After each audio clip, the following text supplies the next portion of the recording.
Welcome to business lunch. ఈ ఉదయం 3 ఏళ్ల తర్వాత 20,000 స్థాయిని తాకిన సెన్సెక్స్ అలాగే 6,000 స్థాయిని టచ్ చేసిన నిఫ్టీ ప్రస్తుతం ఒడిదుడుకులతో ట్రేడ్ అవుతున్నాయి. హైయర్ లెవెల్స్ నుంచి కొంత దిగువకు దిగి వచ్చాయి. సెన్సెక్స్ 19,953 పాయింట్ల దగ్గర ట్రేడ్ అవుతుంది 47 పాయింట్ల లాభంతో. అలాగే నిఫ్టీ 12 పాయింట్ల లాభంతో 5,992 పాయింట్స్ దగ్గర ట్రేడ్ అవుతుంది. సో హైయర్ లెవెల్స్ నుంచి స్పష్టంగా కొంత కిందకు దిగి రావడం గమనిస్తున్నాం. సో రిలయన్స్ ఇండస్ట్రీస్ లాంటి స్టాక్స్ లో, అలాగే గ్రాసిమ్, ఐటీసీ, ఐసిఐసిఐ బ్యాంక్ ఇటువంటి స్టాక్స్ లో కొంత సెల్లింగ్ ప్రెషర్ ఎదురవుతోంది. రిలయన్స్ ఇన్ఫ్రాస్ట్రక్చర్ ఇటువంటి స్టాక్స్ లో. సో నిఫ్టీ 6,000 పాయింట్స్ దగ్గర రెసిస్టెన్స్ ఫేస్ చేస్తుంది. కొంత ఆ లెవెల్స్ నుంచి కొంత కిందకి రావడం మనం గమనిస్తున్నాం. అలాగే ఓవరాల్ గా లాభపడిన సెక్టర్స్ ఒకసారి గమనిస్తే ఐటీలో ప్రాఫిట్స్ కనిపిస్తున్నాయి. అలాగే capital goods, similarly PSU power, auto companies, technology ఇటువంటి కౌంటర్స్ లో ప్రాఫిట్స్ కనిపిస్తున్నాయి. HDFC bank, Kotak Mahindra bank, Hindustan Unilever ఇటువంటి స్టాక్స్ అన్ని కూడా ఇప్పటికీ ఇంకా పాజిటివ్ టెరిటరీలో ట్రేడ్ అవుతున్నాయి. అయితే ఐటీసీ ఇందాకే అనుకున్నాము, రిలయన్స్ ఇండస్ట్రీస్, ఎస్బీఐ, ఆర్కామ్, అలాగే metal reality, private power companies ఇవన్నీ కూడా నష్టాలు ట్రేడ్ అవుతూ ఉండడంతో మార్కెట్స్ కొంత ఊగిసలాట ధోరణిని ప్రదర్శిస్తున్నాయి. ఈ లెవెల్స్ దగ్గర కొంత కన్సాలిడేషన్ కు ఛాన్స్ కనిపిస్తోంది. మిడ్ క్యాప్, ప్రధానంగా mid cap, small cap stocks మాత్రం బాగా నష్టపోయి ట్రేడ్ అవుతున్నాయి. బ్రెడ్త్ గమనిస్తే చాలా చాలా నెగిటివ్ గా ఉంది. ఆల్మోస్ట్ 270 స్టాక్స్ నష్టాల్లో లాభాల్లో ఉంటే 1000 స్టాక్స్ కి పైగా నష్టాల్లో ట్రేడ్ అవుతున్నాయి. సో ఒక ఫాలో అప్ బయింగ్ కనపడలేదు. పెద్ద షేర్లలో అంతగా స్ట్రెంగ్త్ అంటే ఈ లెవెల్స్ దగ్గర కొంత వేరీగా కాషస్ గా ఉన్నట్లు కనిపిస్తుంది. బట్ దీర్ఘకాలానికి ఇప్పుడు కూడా ఇన్వెస్ట్ చేయొచ్చు అని ఎక్కువ మంది అభిప్రాయపడుతున్నారు. బ్రోకింగ్ కంపెనీస్ కావచ్చు, అనలిస్ట్ కావచ్చు.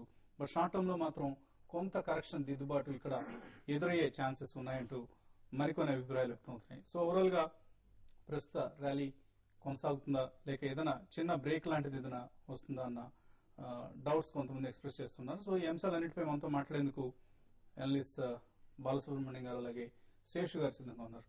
సో బాలగారు, ప్రస్తుతం మార్నింగ్ ఒక యూఫోరిక్ ఓపెనింగ్ ని గమనించాం, చాలా స్ట్రాంగ్ ఓపెనింగ్ ని గమనించాం. కానీ అక్కడి నుంచి కొంచెం మళ్ళీ రీట్రేస్ అయినట్లుగా కనిపిస్తుంది మార్కెట్. సో ఏదైనా కరెక్షన్ కు ఛాన్స్ ఉందంటారు ఇక్కడ? అంటే మేజర్ కరెక్షన్ అయితే కనిపించట్లేదండి. ఎందుకంటే momentum is very strong and bulls completely have a command over the market. Secondly FI inflows కూడా చాలా స్ట్రాంగ్ గా ఉన్నాయి. సో ఇవన్నీ కూడా తీసుకుంటే మేజర్ కరెక్షన్స్ లాంటివి ఏం కనిపించలేదు. సూనర్ దెన్ లేటర్ ఇది ఆల్ టైమ్ హై కూడా వెళ్లే ఛాన్స్ మాత్రం చాలా స్ట్రాంగ్ గా కనిపిస్తుందండి. మనకు ఒక చిన్న చిన్న events and barring those events, major political గానీ, జియో పొలిటికల్, లేకపోతే any catastrophe from the external world like US or Europe అట్లాంటి ఏమన్నా సడన్లీ 1 or 2 days లో ఏమన్నా సర్ఫేస్ అయితేనే తప్పించి మూమెంట్ మాత్రం కొనసాగే అవకాశం చాలా ఎక్కువ కనిపిస్తుందండి. తర్వాత మనకి అట్లాగే బాబ్రీ మస్జిద్ డెసిషన్ ఒకటి ఉంది. అక్కడ ఏమైనా చెదురు మదురుగా ఏమైనా అల్లర్లు అట్లా ఏమైనా జరిగితే they could be a slight downward trend. But major downward trend అంటూ ఏముండదు. ఎందుకంటే this will not have any major bearing on the economy per se. 1 or 2 days disruption రావచ్చు. సో ఒక ఈవెంట్ మన ముందర ఉంది, definitely it's a major event. But overall గా చూసుకుంటే మాత్రం FI inflows and strong bull command shows that market is still on upward trend అనేది కనిపిస్తుందండి. అలాగే ఆల్ టైమ్ హైని సూనర్ దాన్ లేటర్ టచ్ చేసే అవకాశం ఉందంటున్నారు. అంటే నిఫ్టీ మరొక 2-3 వేల పాయింట్లు అయితే గ్యారంటీగా ర్యాలీ అయ్యే అవకాశం ఉందని అభిప్రాయాన్ని మీరు వ్యక్తం చేస్తున్నారు. ఈ పరిస్థితుల్లో ఇండెక్స్ స్టాక్స్ లోనే బై చేయమంటే మీరు ఎటువంటి స్టాక్స్ ని సెలెక్ట్ చేసుకుంటారు? అంటే స్టాక్స్ సెలెక్టివ్ గా మనం బై చేయాలండి. ఎందుకంటే one way buying momentum change చేయకుండా మైనర్ కరెక్షన్స్. ఈ రోజు చూసాం మనం మార్నింగ్ చాలా గ్యాప్ తో ఓపెన్ అయింది. 6,000 అబౌవ్ నిఫ్టీ, 20,000 అబౌవ్ సెన్సెక్స్ అట్లాంటిది. సో ఇటువంటిది 1 or 2 days ఏదైనా minor corrections, major crash or collapse అంటూ మార్కెట్ ఉండదండి. సో అటువంటప్పుడు డెఫినెట్లీ ఇప్పుడు మనకు oil and gas definitely last 15-20 days గా చూస్తున్నాం, షోయింగ్ ఎక్సెప్షనల్లీ గుడ్ పర్ఫార్మెన్స్. అట్లాగే రిలయన్స్ కానీ ఇండెక్స్ బేస్డ్ స్టాక్స్ కొనాలంటే ఇటువంటి దాంట్లో position traders whenever there is a small fall, maybe 2-3%, 5% corrections రావచ్చు. అంతకంటే major corrections in a day or 2 ఎక్కువగా వచ్చేటట్టు కనిపించలేదు. సో పొజిషన్ ట్రేడర్స్ కి మాత్రం డెఫినెట్లీ అటువంటిప్పుడు 5-7% కరెక్షన్ వచ్చినప్పుడు మాత్రం definitely they can take positions అండి. But overall long term investors fresh money commit చేయాలంటే మాత్రం కొద్దిగా పేషెన్స్ ఉంటే బెటర్ అండి. మనకి నెక్స్ట్ 1 వీక్ తర్వాత సెప్టెంబర్ రిజల్ట్స్ కూడా వస్తాయి. దాని తర్వాత we can take a sectoral call or on individual basis companies కానివ్వండి, బ్యాంక్స్ కానివ్వండి, whichever are showing exceptionally good strength and ఎవరికైతే లాస్ట్ 1 or 2 years లో కేపెక్స్ ఎక్కువగా పెట్టారో అది కిక్ ఇన్ అవుతుందో మనకి next 2 seasons definitely festival season, new year and definitely next 1 or 2 quarters performance బాగుంటుంది అని చెప్పి మనం అనుకుంటే అటువంటి దాంట్లో definitely on declines, on corrections it's an entry point అండి, ఫస్ట్ ఎంట్రీ పాయింట్. ఓకే అండి. సో బాలగారు ఎప్పట్లాగే స్పెసిఫిక్ స్టాక్స్ అనగానే దాటేశారు.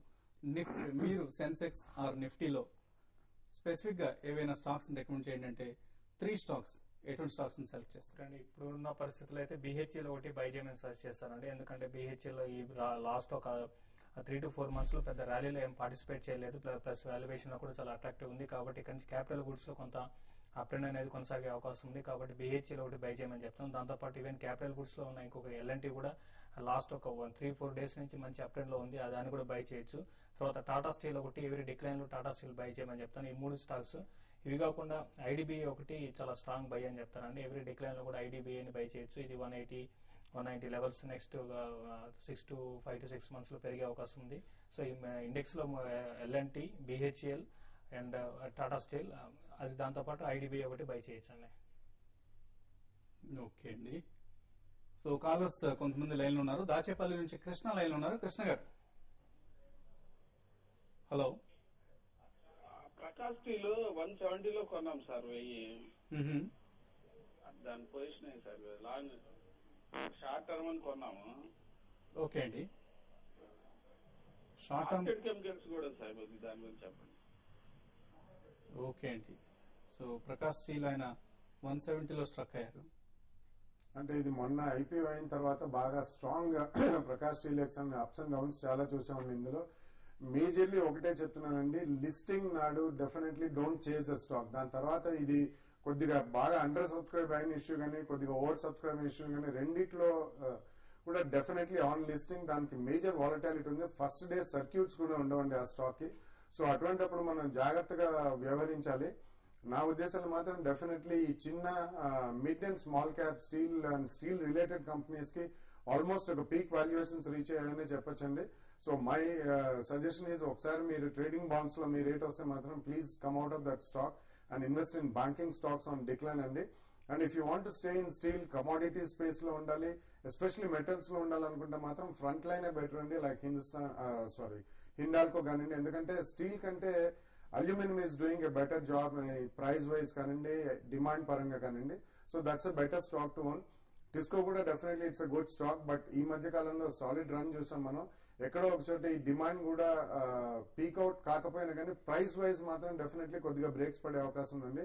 So be extremely careful in choosing a commodity stock.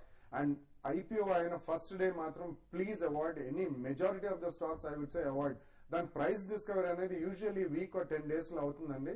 So అటువంటిప్పుడు మనం we can take a call. And మీకు ఈజీగా కూడా అది బల్క్ డీల్స్ అయినా లేకపోతే బ్లాక్ డీల్స్ అయినా అని కూడా moneycontrol.com లో తెలుస్తుంది.